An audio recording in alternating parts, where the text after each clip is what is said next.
palace stood tall in the middle of a broken city. Towers of stone and steel rose above streets filled with silence. Queen Eleanor ruled here, a woman known for her sharp mind and harder heart. She had faced many uprisings before, but now her empire shook more than ever. Villages burned in rebellion, and soldiers whispered doubts in the shadows. To show her strength, she ordered prisoners to be brought before her. Among them was a man who did not bow. His name was Daniel. Daniel was different from the others. Where the rest kept their eyes on the floor, he stared straight ahead. Where others trembled, he stood tall, scars running across his arms and face like maps of battles long fought. His silence carried weight, heavier than chains. The guards expected him to break, but he did not. When they pushed him to his knees, he refused to lower his head. His defiance caught the eye of the queen. Eleanor watched him from her throne. She had seen proud men before. They always broke when faced with her voice, yet this one seemed unshaken. She leaned forward, her eyes sharp as a blade. She asked him why he did not kneel. He answered in a low, steady tone. He said that no throne could bend his spine, no crown could buy his respect. The hall grew quiet. Even the guards shifted uneasily. No one had ever spoken to her like that and lived. Instead of anger, a strange spark stirred in Eleanor. She should have ordered his execution, yet she did not. She wanted to test him further. Day after day, she had him brought before her. She asked questions that cut deep. She spoke of his fallen comrades, his lost battles, the futility of fighting against her rule. Still his eyes burned with fire. He told her that walls of stone fall when hearts of men rise. He told her that power is nothing without the people who believe in it. The queen listened, pretending to mock his words. Yet inside she felt something she could not explain. Oh. Daniel was not like her advisors, who bowed and whispered what she wanted to hear. Oh. He spoke truth without fear. His voice was rough, his words simple, but they struck her like arrows. When she tried to make him bend, he only grew stronger. When she tried to humiliate him, he stood taller. His defiance did not weaken her command of the court, but it unsettled her heart. The palace became a stage for their battles. Advisors watched closely, waiting for the queen to break him or kill him, but each time she spared him. Some called it weakness, others called it madness.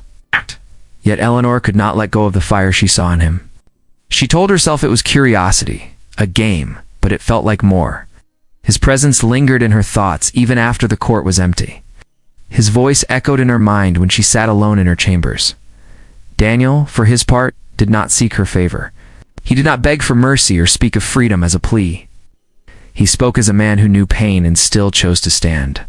He did not see himself as her prisoner, even though chains bound his wrists. He saw himself as a man unbroken, and that truth pressed against Eleanor like a weight she could not move. One night, when the hall was lit by torches and the air heavy with silence, Eleanor asked him why he never feared her. He looked at her without hesitation and said that fear is a chain, and he wore no chains in his heart. The words made her chest tighten. She had crushed rebellions, silenced leaders, burned villages, and yet this single man shook her more than armies. His bite was not of teeth or blade, but of spirit, and it left her trembling in a way she did not understand. Thus began a silent war between them. A queen who ruled with power, and a man who ruled himself. A throne against a prisoner, pride against pride. And as the nights grew longer, Eleanor found herself less certain of who truly held the power in her hall. The sun rose over the city, but inside the palace the air was heavy. The guards brought Daniel once again into the grand hall. His chains clinked with every step, yet his eyes stayed steady. Queen Eleanor sat on her throne, her crown shining in the pale light. The court was filled with nobles and advisors, their whispers filling the air. They all waited to see what would happen between the queen and the man who refused to kneel. Eleanor looked at him with sharp eyes. She had broken many men before, but this one was different. She wanted to see if his spirit could bend. She asked him questions in front of everyone, questions meant to shame him. She spoke of the villages that had fallen, of his people who now served her. She told him that no matter how strong he thought he was only one man against a throne that ruled thousands. Daniel listened without bowing his head. When she was done, he lifted his chin and answered. He said that a throne built on fear is weaker than a single voice that speaks truth. He said that soldiers who obey out of fear will one day turn against the crown. He said that real power does not come from gold or stone, but from trust and loyalty. His words carried across the hall, heavy and sharp. The nobles shifted uneasily, and even the guards looked away. The queen felt her heart beat faster, though she did not show it. She wanted to strike him down, to silence him, but instead she found herself listening. She asked him why he kept speaking when he knew his words could cost his life. He said he would rather die standing than live kneeling. His voice was steady, and in that moment, Eleanor felt something strange stir inside her. His courage struck her deeper than any weapon. The court watched as the queen leaned forward, her eyes locked on his. She asked him what he would do if he were free. He said he would fight, not for himself, but for the people who had no voice. He said that freedom was worth more than life. His words rang in her ears long after he finished. The nobles gasped at his defiance, expecting her to order his death. Instead, she waved her hand and dismissed the court. When they were alone, Eleanor stepped down from her throne and stood close to him. She looked at the scars on his face, the marks of countless battles. She asked him if he hated her. He said he hated the chains, not the woman who ordered them. She felt her chest tighten. For the first time, someone had spoken to her not as a queen, but as a person. She did not know how to answer. In the days that followed, she called for him again and again. Each time she tried to test him, each time he pushed back with words that cut through her walls. He told her that her crown was heavy because it was built on fear. He told her that she ruled alone because she did not trust the hearts of her people. He told her that one day her empire would fall unless she learned to stand beside them. His words made her restless. At night she could not sleep. His voice echoed in her thoughts. Her advisors grew worried. They warned her that the prisoner was dangerous. He said his words were poison that could spread through the palace. They begged her to have him executed before he stirred rebellion. But Eleanor did not listen. She wanted to hear more. She wanted to understand why his defiance shook her so deeply. She told herself it was only curiosity, but in her heart she knew it was something more. One evening, when the hall was quiet and the candles burned low, she asked him what gave him such strength. He said it was not strength, but belief. He said a man with belief cannot be broken, even if his body is bound. Eleanor felt her legs weaken at his words. She had power, armies, and gold, yet she had never felt such certainty. His bite was not of anger, but of truth, and it cut deeper than any blade. In that moment, she realized that the man she thought was her prisoner was also her mirror. He showed her the cracks in her throne, the weight of her crown, the weakness in her rule, and though she still stood above him, she felt that he was the one who could not be shaken. The palace was alive with whispers. Servants carried food and water, guards walked the halls with heavy steps, and nobles gathered in corners to trade secrets. Yet in every whisper and every glance, one name was spoken: Daniel. The prisoner who defied the queen had become a shadow that stretched over every part of the palace. Some feared him, some admired him, but all wondered why he was still alive. Queen Eleanor knew the eyes of her court were on her. She could feel the weight of their judgment every time she spared him. But no matter what they thought, she could not silence him. His words echoed in her heart in ways she did not want to admit. She told herself it was strategy, that by studying him she could understand her enemies. But the truth was different. She wanted to hear him again, even when his words stung like fire. One night she ordered that Daniel be brought to her private chamber. The room was lit with candles, the air thick with silence. He stood before her, his chains cold against his skin. She asked him to speak, not of war or rebellion, but of what he believed in. He spoke of his childhood, of fields of green and rivers that ran clear, of nights where stars filled the sky without the smoke of war. His voice softened as he spoke of his people, not as soldiers, but as families who wanted peace. Eleanor listened, her heart caught between duty and doubt. She asked him why he continued to fight when peace seemed so far away. He looked at her and said, peace only comes when people refuse to stop believing in it. His eyes held hers, steady and unbroken. For a moment she forgot the crown on her head, the weight of her throne. For a moment she felt only the pull of his words. But outside that room, danger grew. Advisors gathered in secret. They feared the prisoner's influence. They whispered that his voice could turn the queen's heart, and if that happened, the empire itself might fall. Plans began to form in the dark, plans that would silence Daniel forever. Assassins were promised gold. Guards were told to look away, and the halls of the palace carried the scent of betrayal. Daniel, though bound, felt the change in the air. He saw the looks from guards, sharper than before, heard the silence of footsteps following him in the night. When Eleanor called him again, he warned her. He told her that not all chains were visible, and that danger lived closer than she thought. She frowned, thinking his words were only riddles, but deep down she felt the truth. Their meetings grew longer, their words sharper. She challenged him, accusing him of trying to twist her heart. He answered that he did not need to twist what was already bending. She grew angry, but her anger was laced with fear. Fear that he was right. Fear that her empire was not as strong as she told herself. Fear that she, the queen who bent armies, was the one being moved. Late one evening, Eleanor asked him what he saw when he looked at her. He did not speak of the crown or the throne or the walls of the palace. He said he saw a woman trapped in chains stronger than his own. She felt her breath catch. His bite was sharper than ever, not of teeth but of truth. She turned away, but his words stayed inside her like a flame that would not go out. As days passed, the queen found herself alone in thought. She walked the empty halls and looked at the banners of her empire.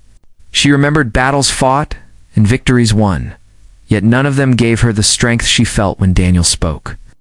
His voice was not the voice of a conqueror, yet it shook her more than any army. His defiance was a mirror, showing her the cracks in the power she had built. And so the palace waited, caught between silence and storm. The queen stood at the edge of something she could not yet name, and Daniel, though chained, stood taller than any guard. The shadow of what was coming stretched long across the marble floors. Both knew a choice would soon have to be made. Neither knew who would make it first. The palace grew colder with each passing day. Shadows stretched longer across the stone halls, and whispers of fear traveled faster than fire. The nobles no longer trusted the silence of their queen, for they saw her eyes drift too often toward the prisoner. They gathered in secret, plotting what they called the only path to save the empire. If Daniel lived, they feared he would turn the queen against her own crown. Their plan was simple. Daniel would not see another sunrise. Queen Eleanor did not know the full plot, but she felt the storm. She noticed her advisors avoiding her gaze, their voices sharp and hushed when she entered the room.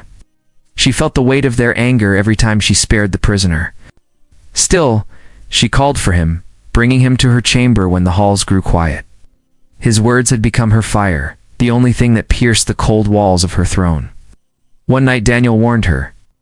He told her that he heard steps in the dark, whispers behind locked doors. He told her the danger was not from distant rebels, but from those who wore silks and bowed too low. Eleanor tried to dismiss it, but the fear in her heart grew heavier. She had always ruled with control, but for the first time she felt that control slipping. The attack came in silence. The queen was walking the halls late at night, Daniel guarded by 2 soldiers behind her. From the shadows came blades, swift and merciless. The guards fell first, their cries cut short. Daniel moved faster than chains should allow, knocking one assassin down with his shoulder. Eleanor froze for a heartbeat, then drew the dagger at her waist. Steel clashed in the moonlight that poured through the tall windows. The sound echoed across the marble floors. Daniel fought with raw strength, his chains becoming weapons, swung them with force, striking men to the ground.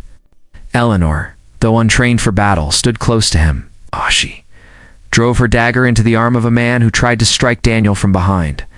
Blood stained her gown, but she did not falter. Together they stood, back to back, as shadows tried to swallow them whole. The fight was long and brutal.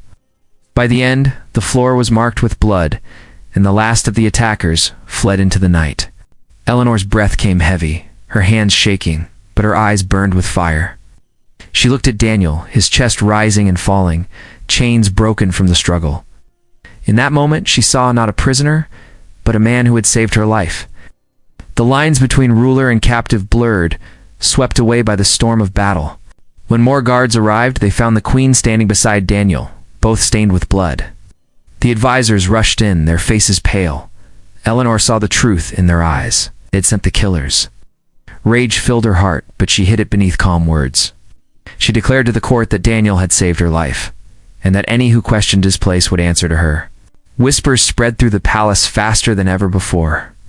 Some called her foolish, others whispered of betrayal. Many servants, soldiers, and common folk began to speak Daniel's name with respect. They saw him not as a prisoner, but as a protector. His courage had shaken the throne, but now it also guarded it. That night Eleanor sat alone with Daniel in the chamber, where candles flickered against the stone walls. She asked him why he risked his life for her, when he could have let her fall. He told her that saving her was not about crown or throne, but about the choice to stand when someone beside you is in danger. His words struck her deeper than any blade. She felt her chest tighten again, her heart trembling with a truth she could no longer ignore. For the first time in her life, Eleanor knew she was no longer standing alone. Daniel had become more than a prisoner. He had become her shield, her fire, and the voice that would not let her forget the truth. And though her council plotted in silence and her empire stood on the edge of chaos, the queen knew that her world had already changed forever. The palace no longer felt the same. Its tall halls and shining windows still stood, but the silence that followed the failed attack was heavy. The nobles kept their distance from the queen, and soldiers watched with uncertain eyes. Rumors spread like wildfire, and in every corner of the city people whispered of Daniel. Some said he was a danger, others called him a savior, but all knew he was no ordinary prisoner.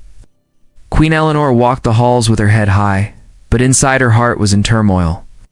She had faced many enemies, but never had she felt such a storm as the one inside her. She thought about the fight, about the chains breaking from Daniel's wrists, about the way they had stood together as one. His presence shook her more than any army. She knew her council hated him, but she also knew she could not let him go. One evening, she summoned him to the great hall, not in chains, but free. The guards hesitated, but she ordered them to stand down. Daniel walked across the marble floor, his steps calm, his eyes fixed on her. The nobles gasped, for they had never seen a prisoner move so freely in front of the throne. Eleanor looked at him and said that from this day forward he would no longer be called prisoner. He would stand beside her as protector and advisor. The words fell like thunder. Some nobles shouted in anger, others stood in stunned silence. But Eleanor raised her hand and silenced them all. She told them that her crown was not weakened by truth, but made stronger by it. She said that Daniel had saved her life, and by his courage had proven himself more loyal than those who plotted behind her back. Her voice carried across the hall, strong and steady, and no one dared to challenge her. From that day forward, Daniel walked the palace not as a captive, but as a man free. Servants bowed their heads when he passed, not in fear, but in respect. Soldiers began to whisper his name with pride. The people in the city heard the news, and many found hope in his story. For the first time, they believed the queen might see them not as subjects to be ruled, but as people to be heard. Eleanor and Daniel spent long nights in quiet chambers, speaking of the future. She asked him how a ruler could hold power without fear, told her that true strength came from trust, from walking beside the people rather than standing above them. His words were simple, but they struck her like fire. She realized that the throne had kept her apart, but Daniel had shown her another path. He had given her a vision of a kingdom built not on chains, but on unity. The advisors fought against it. They tried to push her away from him, to remind her of tradition and order. But she had made her choice. She dismissed those who plotted against her and placed new voices at her side. Voices of men and women who had lived through war, who understood the pain of the common people. Daniel stood with them, guiding her with honesty and courage. The changes were not easy. Many resisted. Some even threatened open revolt. But slowly the city began to change. Laws were softened. Soldiers were ordered to protect rather than oppress. And the voices of the poor were given a place in the court. The palace that had once been a symbol of fear began to shine with something new. Hope. One night, as they stood on the balcony overlooking the city, Eleanor asked Daniel if he ever regretted the path he had chosen. He looked at her and said, "That regret belongs to those who never dared to stand." She felt her heart tremble at his words. His bite was still there, sharp and unyielding, but now it no longer frightened her. It gave her strength. The queen, who had once ruled with fear, now ruled with fire born from truth. And the man who had once been her prisoner had become her equal, the one voice she could never silence. Together they stood, no longer bound by chains or crowns, but by a bond stronger than both. The empire would never be the same, for its heart had changed forever.